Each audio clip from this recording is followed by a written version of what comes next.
How to fix iOS 18 unable to install or update. If you're having this issue while updating your iPhone to iOS 18, then this video is for you to solve it. First of all, make sure that you have good internet connection. If your internet connection is not stable, then try switching to cellular data or another Wi-Fi. Once you do that, go to the settings and hit on the general and go to the iPhone storage and make sure that you have enough storage to download or install iOS 18. Once you check both of this, the very next step you need to do is update your iOS 18 again.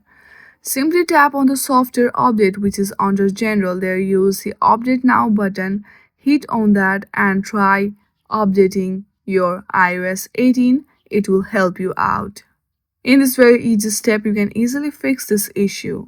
I hope you like this video. If you like this video, then please do not forget to like and subscribe to our channel. Thank you for watching.